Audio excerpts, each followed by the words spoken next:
Well, good evening, everybody. It's Zero back at you again with another history buff. Another History Buffs React video. Again, we're going back to Salmonella's Academy, and this one is Timothy Dexter, the dumbest rags to riches story. This is going to be interesting. Don't really know who Timothy Dexter is, so I don't know if he plays a big part in American history. I know he's American. I did a quick checkup on him, but all I know is he was born in America, so we'll see how this goes. Anyway, let's show everything's recorded, everything's good to go. Let's get to it. This video is sponsored by Skillshare.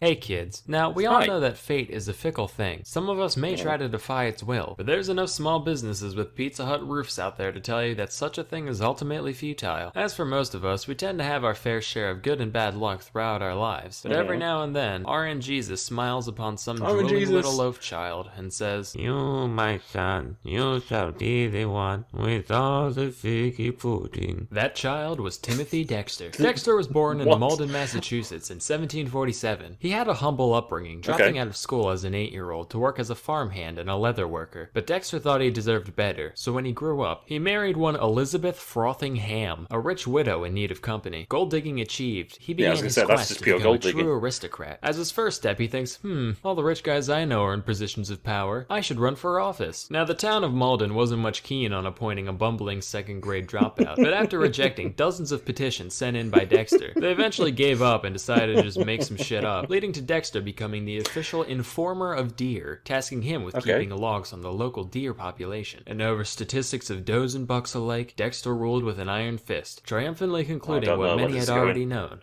that there weren't any deer in Malden, Massachusetts. Satisfied with his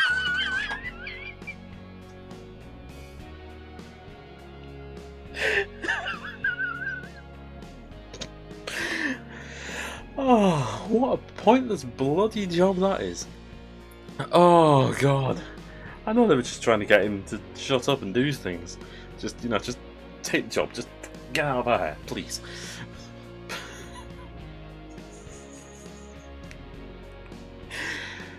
Informer of deer to keep track of the local deer population where there's no deer. Imagine that being quite a boring job then.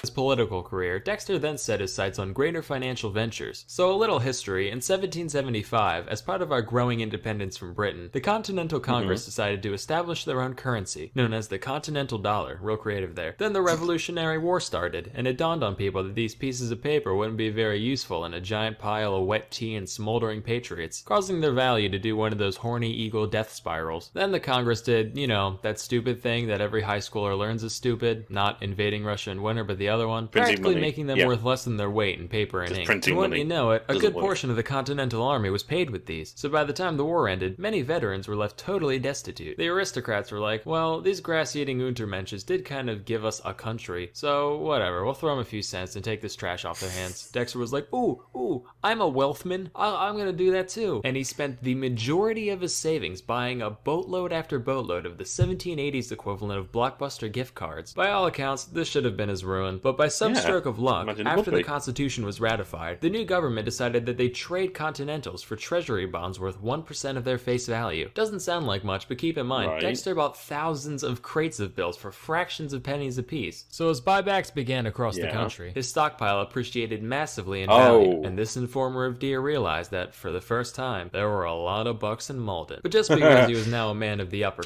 Yeah, I can imagine him making quite a lot of money out of that then. That is literally like that analogy. Buying bucket loads of Blockbuster gift cards and them being totally worthless at the time. Just for this to happen. It's failing upwards, I think, is the phrase. I think that's the phrase, isn't it? Failing upwards or something like that. You do something stupid and it ends up working. Crust doesn't mean he let it go to his head. Sure, he might have purchased the most luxurious chateau that money could buy, through daily Playboy Mansion-style ragers, and commissioned over 40 statues of America's greatest heroes, one of which was of himself, with a plaque calling him, quote, the greatest philosopher in the Western world. Despite his incredibly tacky displays of wealth, his contemptuous contemporaries still saw him for the loud, illiterate rube he was. So they started giving him deliberately awful investment tips in order to get him to bankrupt himself. One such piece of advice was that he should ship warming pans to the Caribbean. For those of you born after 1850, a warming pan's this dish on a long pole that you fill up with hot coals to warm up your bed. Not much use in a tropical paradise. But Dexter was undeterred by such frivolous things as logic. Went ahead and sent over 40,000 of them to the West Indies. When they arrived, the locals didn't really know what they were looking at and decided to use them as ladles for the sugar and molasses refineries. And by the end of it, Dexter sold every single one at a markup of nearly 80%. Frustrated that their plan backfired. So, at this point, he's already got lots of money from the buyback bonds from the Continental dollars. And now he's selling warming pans to the Caribbean and it's working? Wow. Okay then.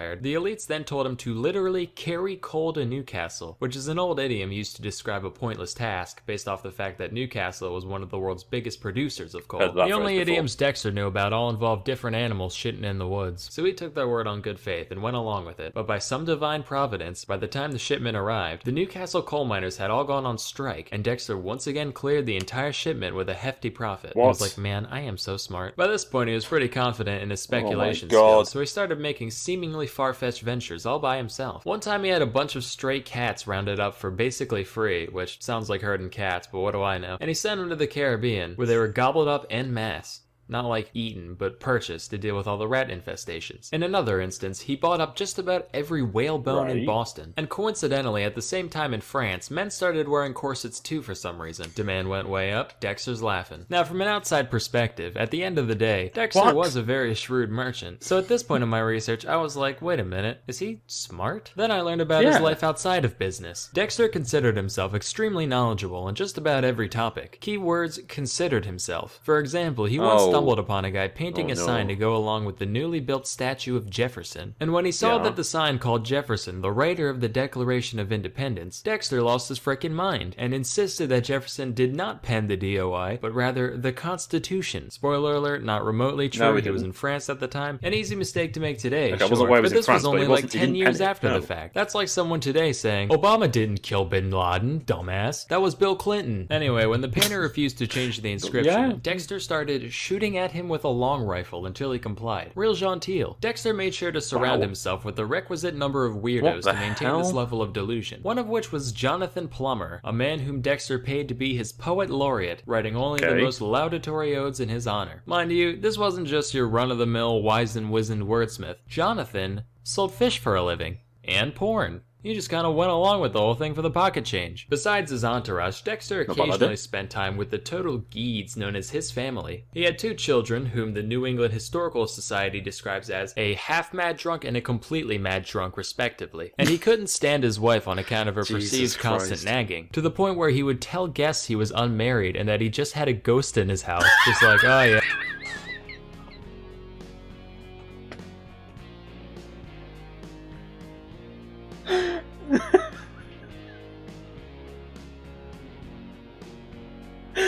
Oh my god, what?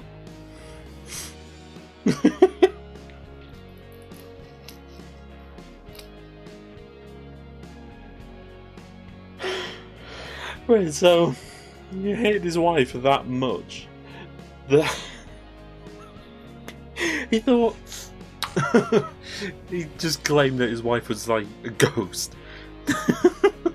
It's like, nah, she's a ghost, don't worry about it. Don't listen to her, she's mad, she's a ghost. Okay.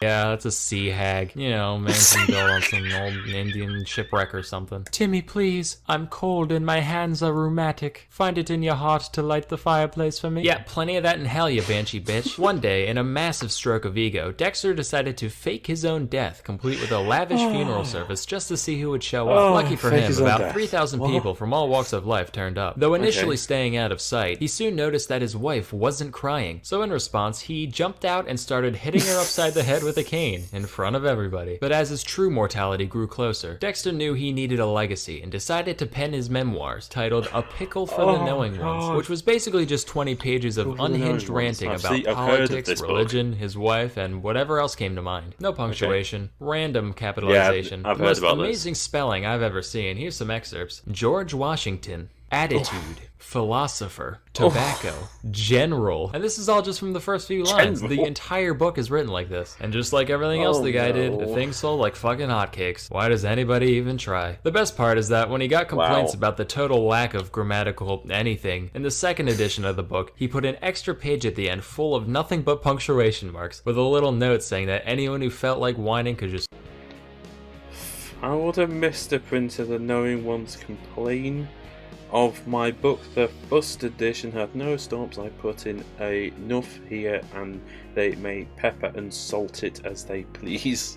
Stick them wherever they wanted. What? Dexter died in 1806, and by and large, he probably should have ended up in Davy Jones's locker. But given the circumstances, I imagine the big man upstairs dropped his big deck of mortal soul trading cards at just the right moment, letting him slip through the pearly gates undetected. Wow. And legend has it that to this day, if you pray to the name Timothy Dexter, he'll look upon you kindly and share his skills with you all. Wait a minute. Share? Skill? Skillshare is an online... I was actually expecting to match that. Oh man. Oh, what a ride that was. Bloody hell. Bloody Timothy Dexter. That is literally the dumbest rags to riches story I have ever heard. He was right. Absolutely right. Of all the stuff that he did, right? And he still came out like that. Rich. And just... Ah, it's madness. Absolute madness. Imagine doing that nowadays. You'd be torn apart on social media for doing that. But then again, social media didn't exist back then, so... Who knows? Wow, madness. Oh, well, that was a fun video. Thank you again to Salmonella for the original video. The link for that will be down below. Also down below, as I said in the last video, there will be no gaming on this channel for the foreseeable future. I know some people did like that, but all my gaming stuff is now going to be on Twitch. I'm going to be doing streaming on Twitch. That link is going to be down below, as well as my Discord. So, if you feel like coming along to the Discord, feel free to come along. Twitch, link down below. Discord link down below. Original video link down below. And hopefully I'll see you in one of those. But for now, I've been Zero. This has been The Dumbest Right to Riches Story by Salmonella Academy, and I will see you next time.